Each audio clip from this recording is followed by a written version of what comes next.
If anybody out there looking at this or reading it has got any fear of death, please listen to this, because what I'm about to say to you absolutely stopped my fear of death.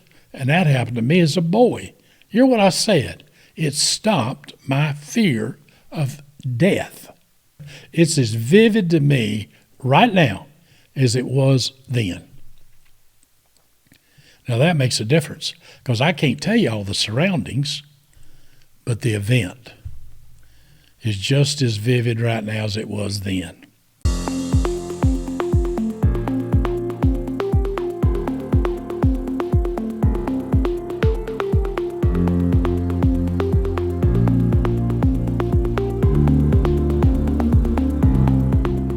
In my life, there's only 10 days that really made a difference.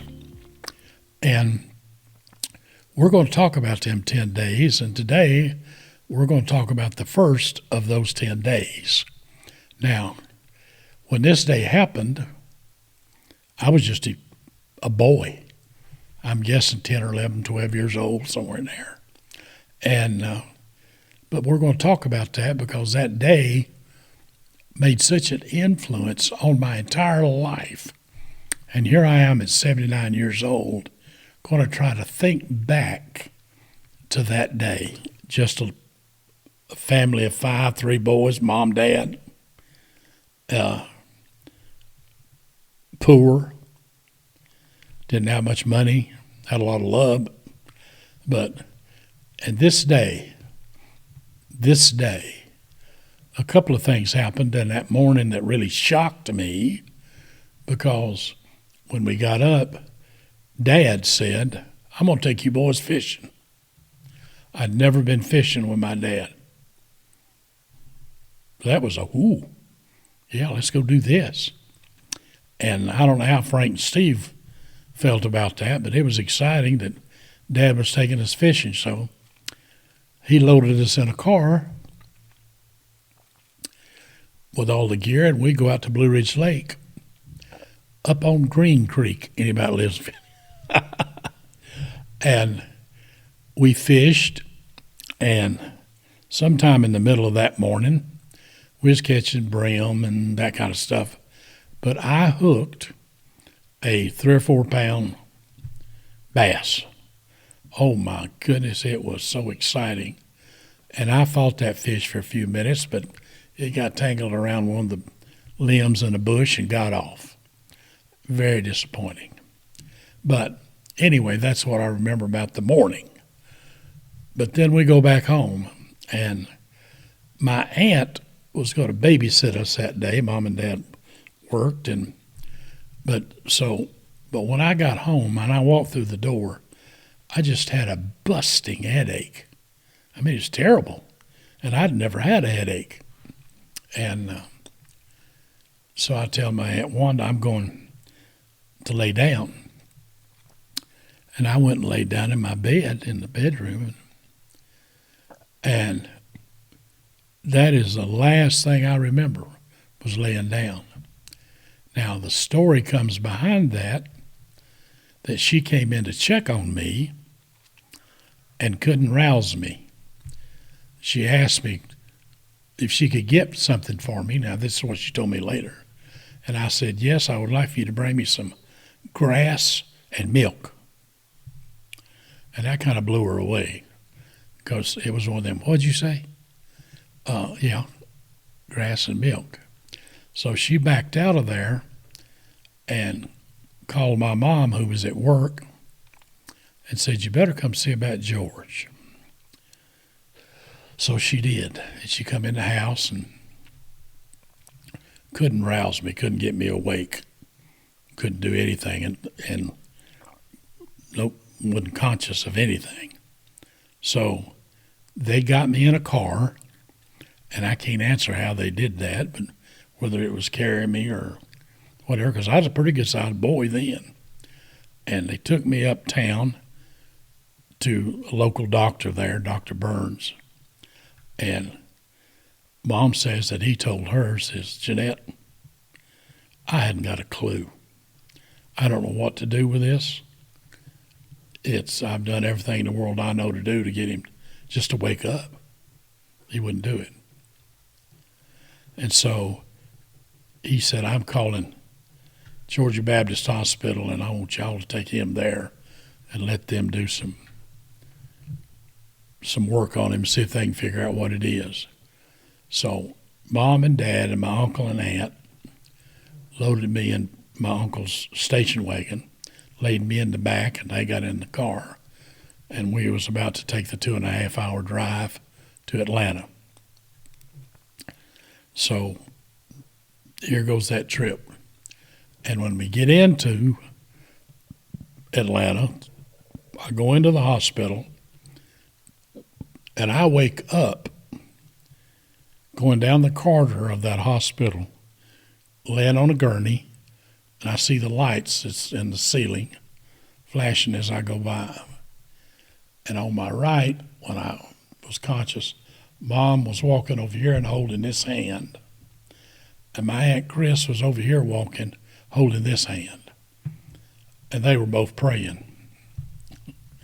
They did that a lot. And so here come the attendants, put me in isolation, total, nobody could come in, nobody out. It was like something about to go to outer space. And so, and again, I was just groggy with everything. But so anyway, they kept me in the hospital for days, doing all kind of tests. Now that's the reality of where this body was. Now I want to talk about the reality of where my soul was. And ain't nobody can tell that story but me. Nobody can think about it. And it's either right or wrong, but see, there's absolutely zero doubt in my mind that I was dead. And so whether it was before I ever left that bedroom, but somewhere in there, but I was gone for 5 hours. 5 hours. And this is going to sound strange to you, but the only thing else that ever happened in my life that was even close to that feeling that I had right there instantly. But it was total peace. And I've tried, I don't know how many times to try to describe it. I can't. Total peace. And after time with it and thinking about it and being there, it was instant. And where I was at, I could see a big light, and I was floating towards that light, but at total peace. When I get there, that's awesome. If I stay right here, that's awesome. It was just peace, but steadily moving towards that light. And the light's getting brighter as I get closer to it. And I got to make a little paratrooper statement just because that's what hit my brain just now. It's the same, not the same, but the only other peace that I really felt in my entire life that was even, and what I'm about to tell you is a 1 compared to this 10 that I just told you about. But as a young man, I'd never been on an airplane. Never been on a plane. And I'm in the United States Army and volunteered to be a paratrooper. So we go through training. And the day we're starting to jump and everything's laid out in segments, you know, you're going to train this, train that. You're going to get on the tower and do this and all that. And all of that created fear. All of it. There's stuff that can hurt you. I mean, so when you're thinking about that, but then here come the day we're going to do our first jump. Now, again, I'd never been on a plane. So they put us on a C-119, and all you military guys know that that's just a loud, bouncy, good airplane. But I didn't know that at the time. But we get on that plane, and the doors are open. And them big old engines are absolutely just bellowing. And so we go down the runway, and I don't know how many other guys on this plane loaded, never been on a plane, but that was me. And so I am absolutely nervous, scared, excited, all that stuff. And that plane lifts up off the ground, and it's just amazing to me that this thing could get off the ground. Now, I know it's hard to relate to it now when you've flown all over the world, but then, whoa, it's flying. And we got up and we flew around for a few minutes. And again, all it's doing is just anticipation. I mean, it felt like the plane was shaking this bad. And it was so loud that, oh my Lord.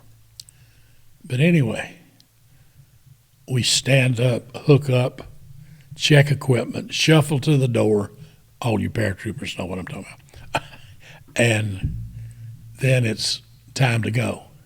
Well, I was standing in the door. In other words, I'm going to be the first one out.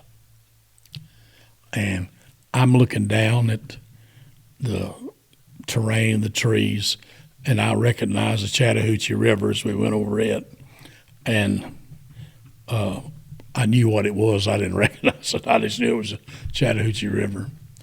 And then we come over, and right up beside my head here was two lights, a red light and a green light right under it, or vice versa. I don't remember which. Anyway,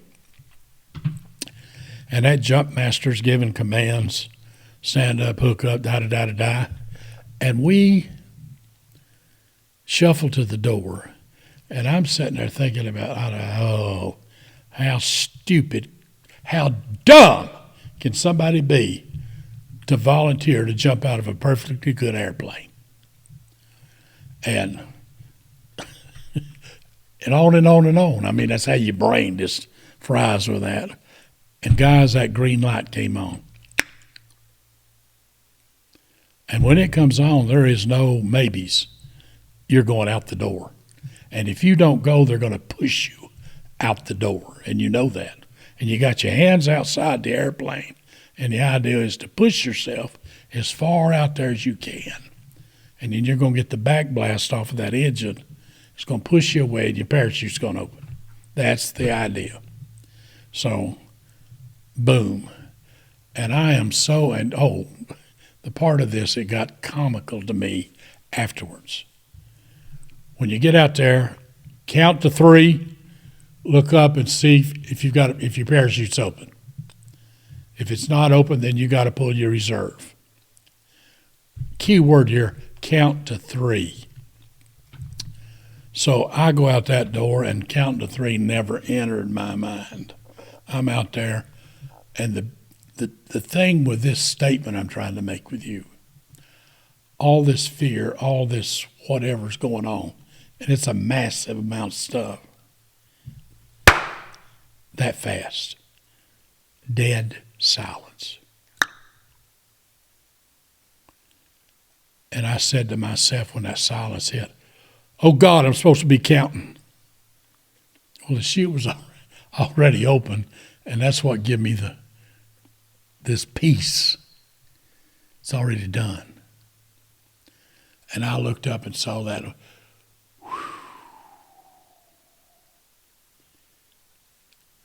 No racket, nothing.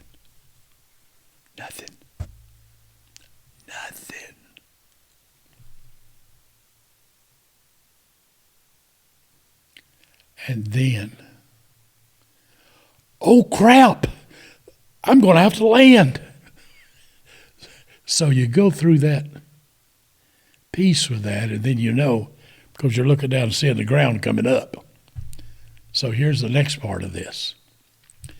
But Let me relate this because it's what happened on that day. And in my life, that's the closest experience I've ever had to the peace that you're going to have when you die. Boom. And in 1 second, that peace is on you.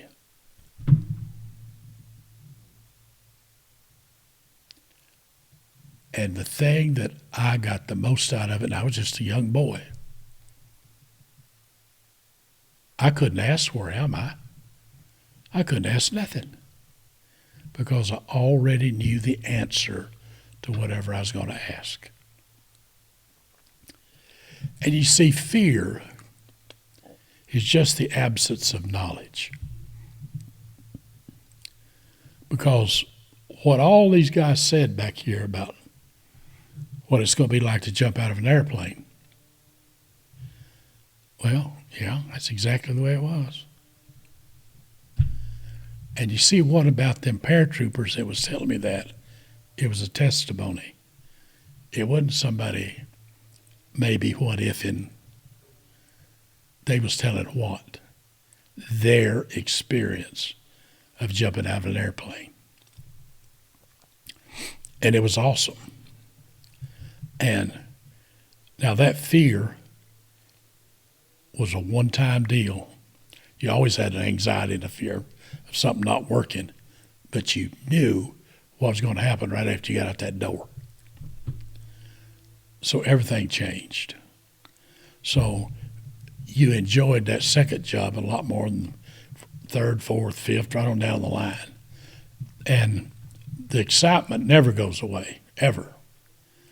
But the fear of it does. And what I want to get out of this first day of what a difference a day makes for everybody, I'm giving you a testimony of what it's like the second you die. It's instant peace. Instant. And from that, nobody can ever remove that. And that's just God. That is God that made us and created us. He made this flesh, but he created that thing inside us, our spirit, our soul. He created it. And it can't die. It can't. So our only goal as we're going through this life is to eliminate the fear of death. Now, what eliminates that is knowing God.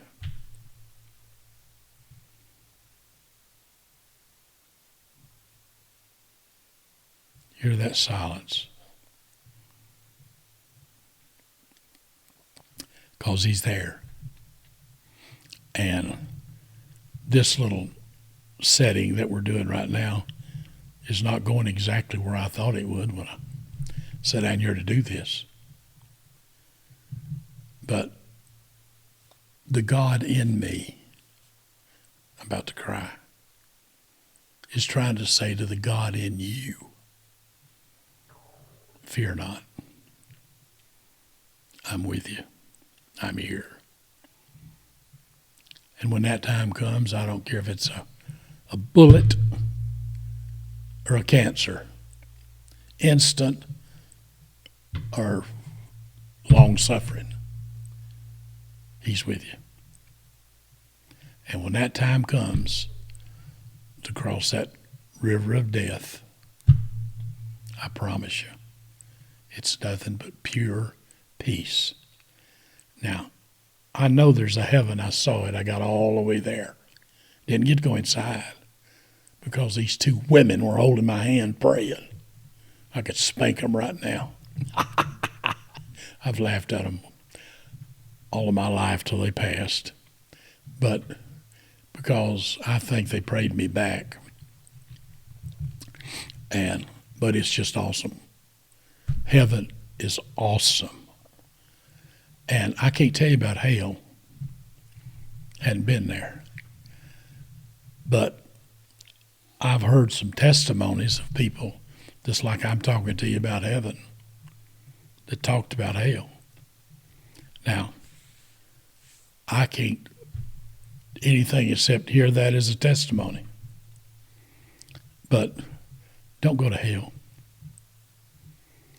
And the way to absolutely eliminate the fear and eliminate all the things that's coming with that